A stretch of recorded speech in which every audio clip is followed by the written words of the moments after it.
Assalamualaikum warahmatullahi wabarakatuh. Saya ucapkan terima kasih kepada teman-teman yang sudah membuka video ini. Pertama-tama, saya akan perkenalkan diri. Saya dengan NIM 21122091 atas nama Loyen SI04 akan mempresentasikan mengenai e-book yang saya rangkum di dalam slide presentasi ini. Slide presentasi saya berjudul Organisasi dan Bisnis Objektif. Di dalam bisnis, pasti ada yang dinamakan dengan organisasi. Nah, perlu kita ketahui bahwa apa sih itu organisasi dan bagaimana sistem kerja di dalam sebuah organisasi.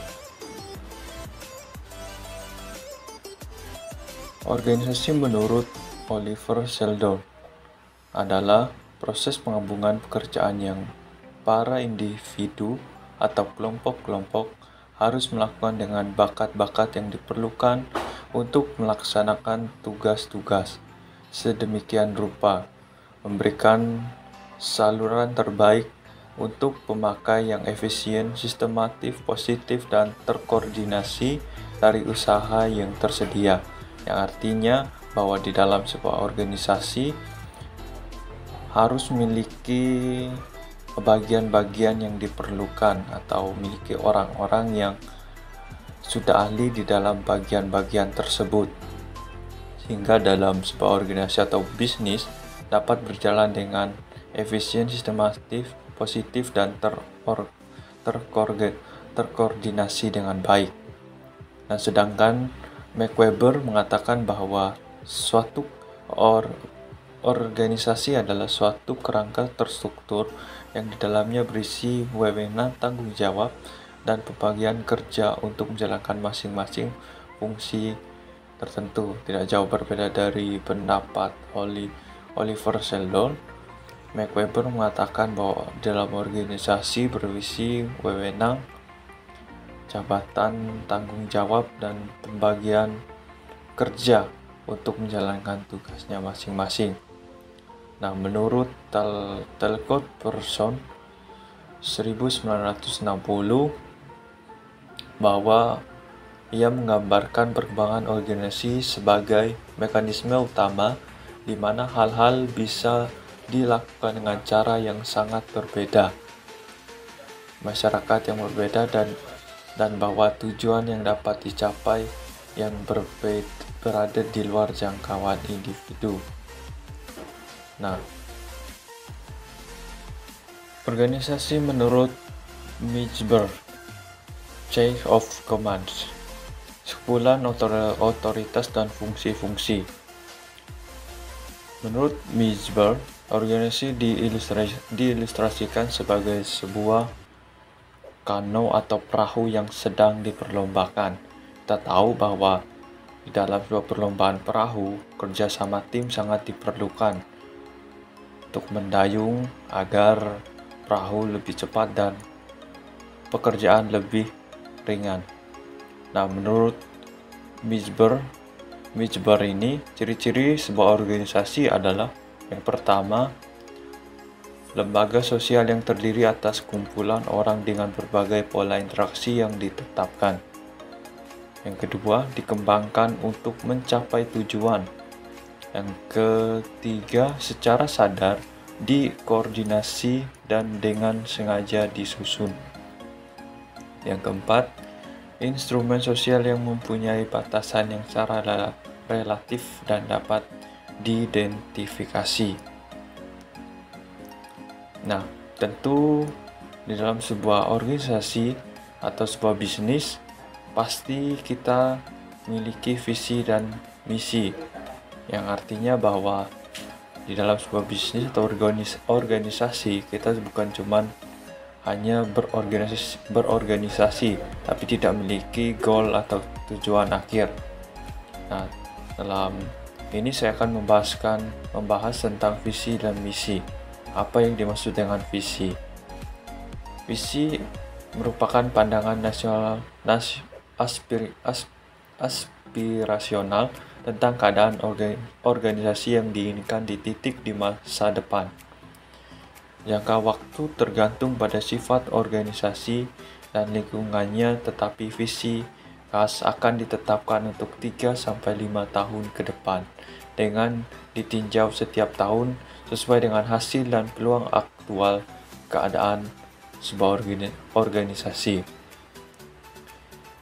Visi pada dasarnya adalah pernyataan niat strategis yang berfungsi untuk memfokuskan energi manajemen organisasi ke arah penetapan dan pencapaian tujuan dan sasaran tertentu.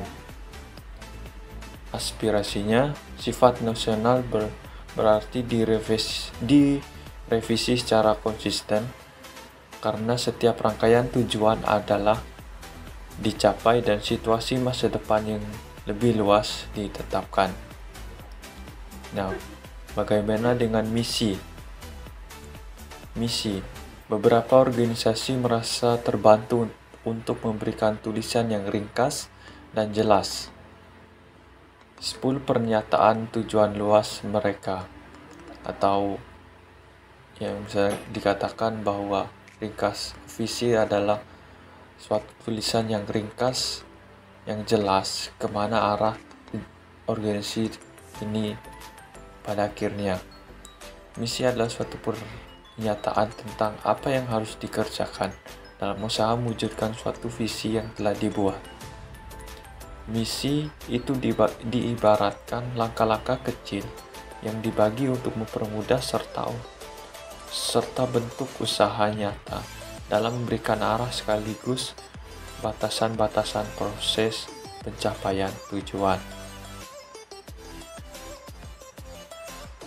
Mengapa kita harus memiliki misi statement? Dari dalam sebuah organisasi atau sebuah bisnis, pasti ada yang dinamakan goal, target, tujuan, sasaran. Nah, misi statement agar kita dapat mencapai goal atau bisa menetapkan tujuan kemana arah sebuah organisasi atau bisnis, sasarannya ke arah mana, dan targetnya kepada siapa. Makanya diperlukan sebuah mission statement atau tahapan-tahapan, atau bisa dikatakan sebuah panduan bagi organisasi ke depannya agar suatu organisasi atau bisnis dapat berjalan dengan baik. Nah, siapa sih pemegang bisnis goal dan objektif?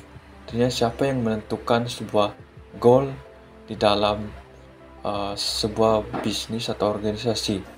Di sini saya mengambil 2 poin, yaitu yang pertama, pihak koalisi dan pemilik dan direktur perusahaan.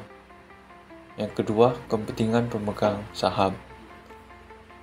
Nah, kedua poin ini saya rasa bahwa kedua poin ini yang berhak menentukan goal dalam suatu bisnis atau organisasi, karena mereka adalah kepala yang akan memimpin organisasi ke depannya. Agent and Principal. Hubungan prinsipal-agent adalah hubungan yang muncul dari situasi di mana suatu entitas atau prinsipal memiliki kekuasaan atas yang lain atau agent. Agent bertindak menggantikan prinsipal untuk tujuan khusus atau umum. Dengan demikian, agent diharapkan untuk melaksanakan keinginan prinsipal. Hubungan prinsipal-agent menggambarkan hubungan antara bisnis atau individu dan seorang yang disewa oleh bisnis atau orang tersebut untuk bertindak atas nama mereka.